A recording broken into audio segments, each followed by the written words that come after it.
Hello, guys, and welcome back to the channel. I hope you guys are doing absolutely fine. So, if you guys can see, अभी जो chart खुला हुआ है वो Ajanta pharma का है, ठीक है। फिर उसके बाद निफ्टी बैंक और बैंक निफ्टी के बारे में हम बोलने वाले हैं।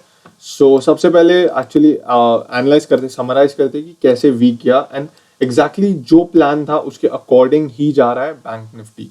Now what I would actually want is that इसी लेवल पे साइडवेज जाए और फिर एक अच्छा ब्रेकआउट दे तो then we will be very safe for an upside trade in bank Nifty. लेकिन अब आ जाते हैं अजंता फार्मा के इस पर। Okay, so as you guys can see, there's a triangular pattern going on over here. Plus, that being said, there is a good build-up of volumes over here. Okay, with that, there is a support of 200 EMA, जिसकी वजह से एक बहुत ही अच्छा move भी मिल सकता है और एक बहुत इंपॉर्टेंट सपोर्ट जो सपोर्ट लेवल था जो कि प्रीवियस रेजिस्टेंस बन गया था, that has been broken and for 2 continuous days it has been staying above it. So this can be a good trade, which is Ajanta Pharma. फिर आ जाते GK tyre पे। GK tyre जो है हमने Discord channel पे भी लिया था, लेकिन हमने बहुत ही क्विकली प्रॉफिट बुक कर लिया था इसी लेवल पे। थोड़ा सा बेरिशनेस दिख रहा था मार्केट में, इसलिए हमने सेल ऑफ कर दिया हमारे सारे positions. Okay, and we sat on cash and now it's coming back to give us another chance. And to be honest, ये जो लेवल था बहुत ही इंपॉर्टेंट था, बिकॉज इसी लेवल पे सपोर्ट्स थे और इसी लेवल को ये ब्रेक करके नीचे आ गया था। Now again it's sustaining for 2 days, so I think this is like a perfect time to buy at these levels. Okay, and an upside breakout towards these levels, which is 141 के ऊपर या 142 के ऊपर। Okay, remember 140, okay wait, 142 के ऊपर अगर ये trade करता है, then definitely we can see an upside move till 167 का लेवल आराम से दिख सकता है। Okay, फिर आते हैं JSPL पे।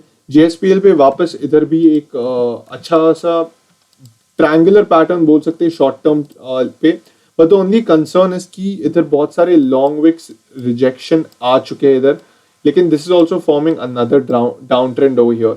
जैसे ही ये ब्रेकआउट दे सकता है, विच इज अराउंड 315 का जो लेवल है, 315 का जो लेवल है वो ब्रेकआउट दे देता है, then definitely this will come as a buying opportunity. अगर वॉल्यूम्स देखें, volumes are increasing over here as well and the red candles, okay, they will be a concern because obviously there was a little bit of sell off over here. लेकिन अगर overall volume देखते हो तो increase ही होते जा रहा है, मतलब इसमें बाइंग बहुत ज्यादा होते जा रही है। इसका डिप जो है हर बार बाय होते जा रहा है। Okay, now let's come back to bank Nifty.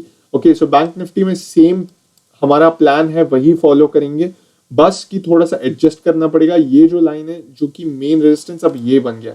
Okay, अब पहले ये सारा ड्राइंग हटा देता हूँ आपके लिए, so that it's easier for us. Okay, yeah, so this is going to be our major resistance, which is 36,800 का जो लेवल है वो बहुत इंपॉर्टेंट रहने वाला है, एंड 37,200।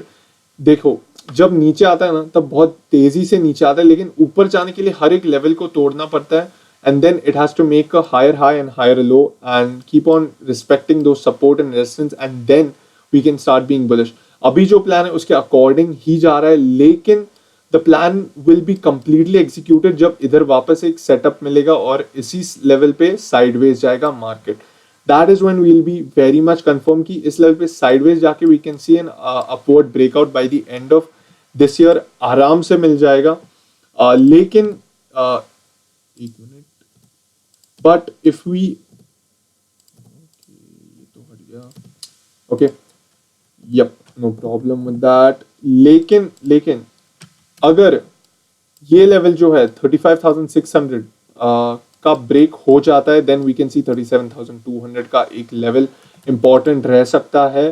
थोड़ा सा bearishness, we can end this year with no profit and no loss, because if you guys want to see, हम जैन में around these levels we had crossed या over here, right? So this will be barely couple of percentage over here, 3%, 2% के आसपास का move ही रहेगा by the end of the year. कैगार पे थोड़ा सा कम दिखेगा, लेकिन this is where the real market is going to start testing us now, that how we are going to behave and how we are going to become as a trader, right? अभी तक सारा bullish market था, इसलिए सबको लिए बहुत easy था stocks pick करना and everything, but now it's going to get much more harder because they're going to stick to fundamentally good stock and technically भी ये अब परफॉर्म करना चालू होगा. जैसे यूएस मार्केट्स में ये सब टेक्निकलिटीज जो रहते हैं, जो कुछ भी एनालिसिस जो रहता है, फिबोनाची ले लो, पिवट्स ले लो, जो कि बहुत ही अच्छे से रिस्पेक्ट होता है, इधर भी रिस्पेक्ट होना चालू होगा. Now that more people are joining in the market, there is some glitch, like there is some too much demand, too much supply and everything going on. अभी पैनिक सेलिंग हो रहा है क्योंकि कोविड नया variant आ गया है and all of that, but the prices over here, the prices in front of us 35,600 के ऊपर अगर sustain करता है, then that's well and good, because then we will be confirmed that it will go sideways and we can end the year with a good breakout and we can see a good level as well. Okay, फिर आते हैं अब Nifty पे क्या चल रहा है देख लेते हैं. निफ्टी पे निफ्टी पे एग्जैक्ट सपोर्ट लिया है, एग्जैक्ट सपोर्ट लेके वापस इसी लेवल पे रेजिस्टेंस लेके बैठा है जो कि हमने एग्जैक्ट ड्रॉ करके रखा था. इसमें कोई चेंजेस नहीं है guys. Okay, if you guys are watching this then there are no changes over here and daily chart पे ही एनालाइज कर रहा हूँ. वीकली पे देखते हैं क्या हो रहा है. वीकली पे भी एक समवॉट ऑफ अ डोजी खुल गया है. अगर